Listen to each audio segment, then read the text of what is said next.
red spade that had stolen it. Definitely not in here anywhere. And that was the last red spade. And they've seen it and they pinched it this morning when I wasn't looking. The bastards. So, right, let's go and catch this fibre for Yorkshire.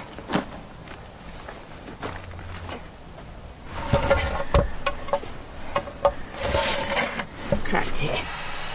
Hiya Bruce, yes, I've got air in the green one. You can send the sponge.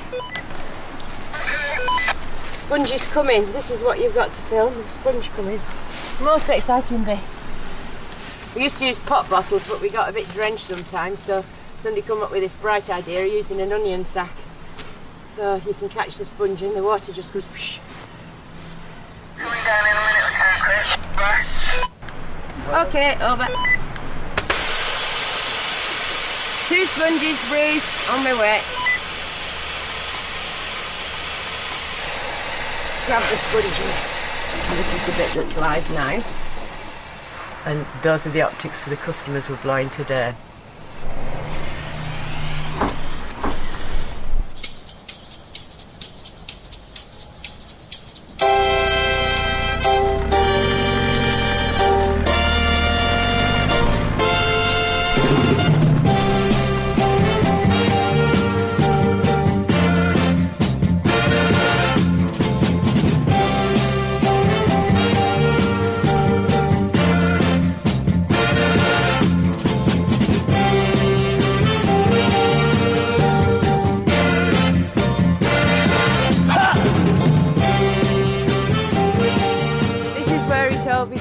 In 2003 we started with Lancaster University building Wi-Fi mesh in the village, and then we built a Wi-Fi mesh for the farmers. All the people down the valley there couldn't get broadband at all. They were 11 kilometres from an exchange, and so they're all fed from here with Wi-Fi. So then all the people at the other side of the valley, they wanted to join our mesh, and we couldn't see them because of these hills and the trees. And Barry Ford got involved when he retired. He came up with this brainwave to get fibre to these people, real fibre to them. And that's when we turned to the people and we said, do you want to build it? Do you want to raise the money yourselves? And that's when Barn was born.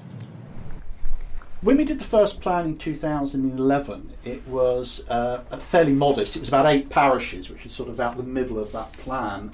What happened was, as soon as we actually started going active and people saw things happening, the next parishes along, and these ones around the corner and those ones up there, they all started saying, why can't we join in? What's not showing on here is we've now crossed the motorway and we're doing Silverdale, which is an area of outstanding natural beauty.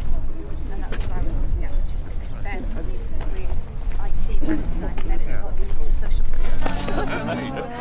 Hello, good to see you. Well, you know Tim. Do you know Nigel? I think we've briefly met. Yes, we met at the, yes. These two were the ones that really got things going here. Well, for me, it started at the Story, you know, the institute where the barn had its first meeting in 2011. Yes. I fetched up there and it seemed like a good idea. Time. I set up a business in Silverdale at the beginning of 2012 on the understanding that BT were going to be bringing Infinity to the area in September of that year. And it didn't happen, and it hasn't happened yet. Slippage. Slippage, yes. Their promises come and go, and you know, we've just had to take matters into our own hands. Well, that seems to be exactly the prevailing idea, isn't it?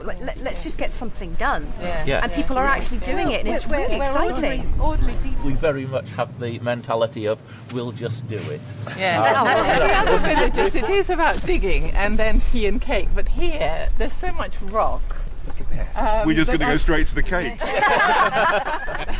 We're led to believe that only really big corporate organisations could possibly do something as high tech as this. Yeah. And It's a jaded village. and actually, It's unfortunate, isn't it? the most simple of things to get it into the ground, and it isn't that. This isn't rocket science, really. It is. Yeah. Because And it's brought us together.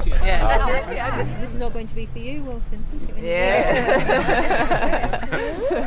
Oh, look, we've already got the spade. You can help us, Steve.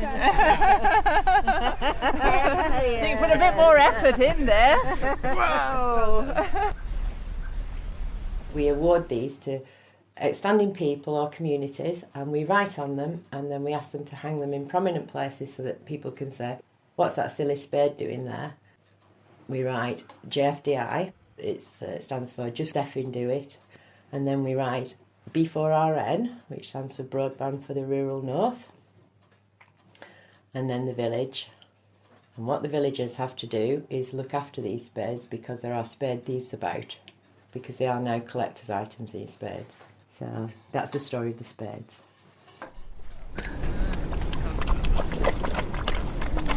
Here's in one of the houses that's on live. You can see the benefits. But half of these people here have been digging for 18 months and they're not live yet. So, sort of, all for one and one for all malarkey. Just track it over, complete. Andy. This is the new ducting that we're adding to the trench. So this is the stuff that holds the fibre optic. That's a special gadget that pumps that in. We're the lowest of the food chain. The fibre optic boys are a bit higher up. They come along afterwards and do their bit. We're the labouring class. We're very much the labouring class. I think an awful lot of us used to know each other. I mean, I've lived across the road from Mike for about 30 odd years, but when people fall over in the mud and lose the wellies, it's a sort of bonding experience and that.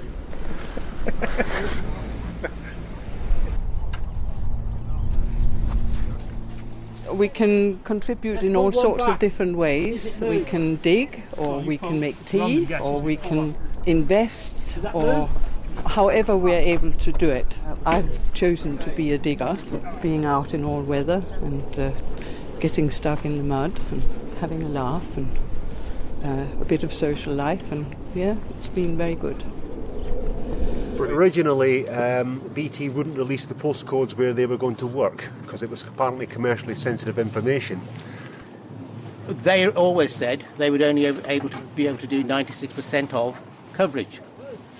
So, but they would never say who the 4% were that they couldn't reach. We suspected, being in the middle of nowhere in Dolphin, that it might be us. So, got involved, invested, started digging, and lo and behold, 2 years later, we have a superfast broadband network in Dolphin. Nothing against BT themselves, they're a bit of competition, but it's nice if you can get one over on the big boys. We've been a team at Wennington trying to complete the fibre network around Wennington. We've been at it for about 9 months and we're getting towards the last stages now.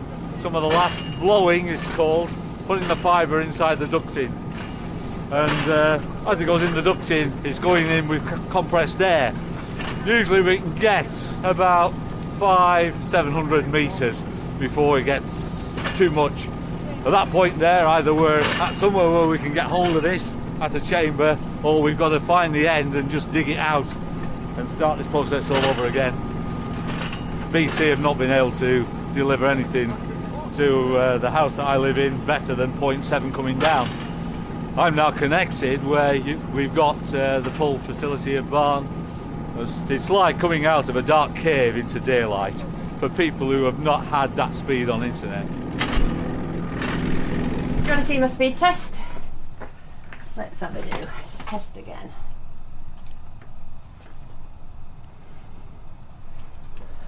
My highest upload is over 800. Looks like it's going to be 600 and some this time. So this is where we are now at our house, Higher Broadwood Farm, and that's the route we're on that carries on all the way up to Lowgill. That's the other route that carries on all the way up to Lowgill, and just that looks quite impressive.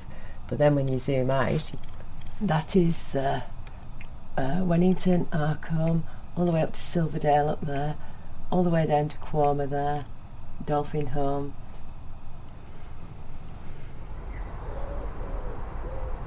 We started out just doing this unprotected in a field, then we moved up to a little portable tent, and then to this thing.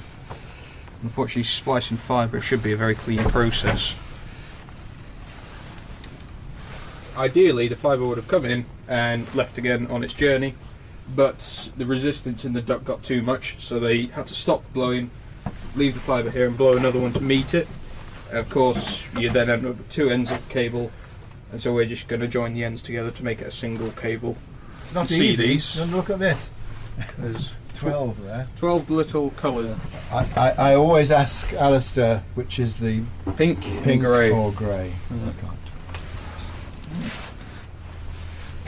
It's always nice when you connect someone up and they say, "Oh, I could actually try out this BBC iPlayer thing," because it's still new to a lot of people out here. Because they're like, "Oh, this is fantastic," and I can ditch BT, which is normally the second line of after "thank you very much." Everybody wants to do that.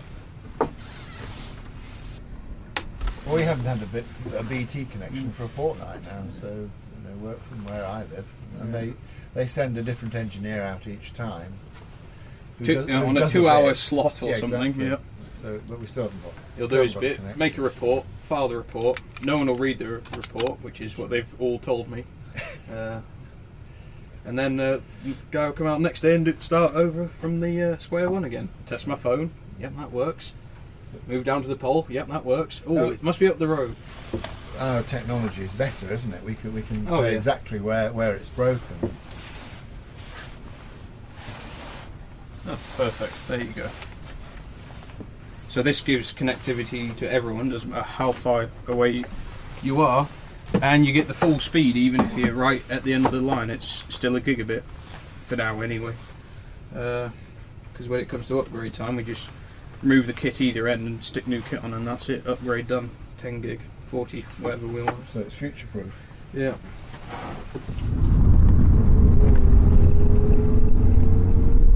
It's just a bit of a rush now to get everything packed up before it goes dark, and then the volunteers can go home.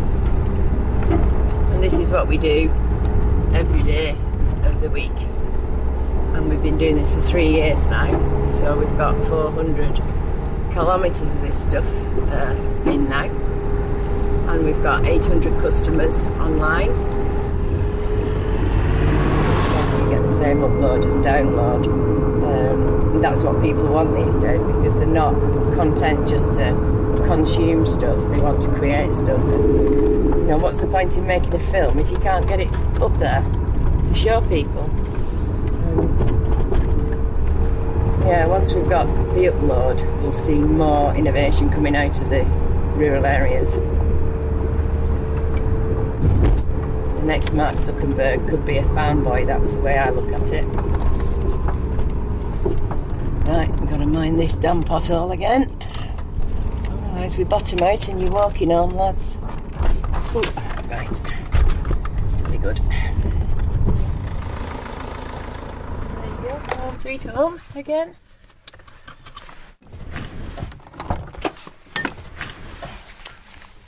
What have you been doing? It's blocked there, Martin, just there.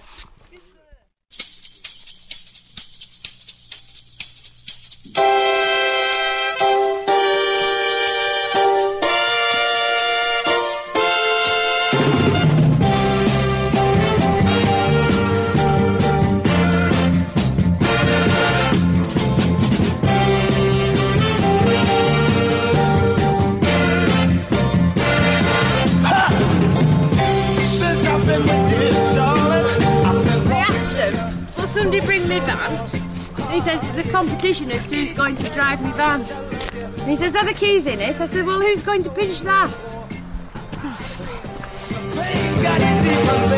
Oh,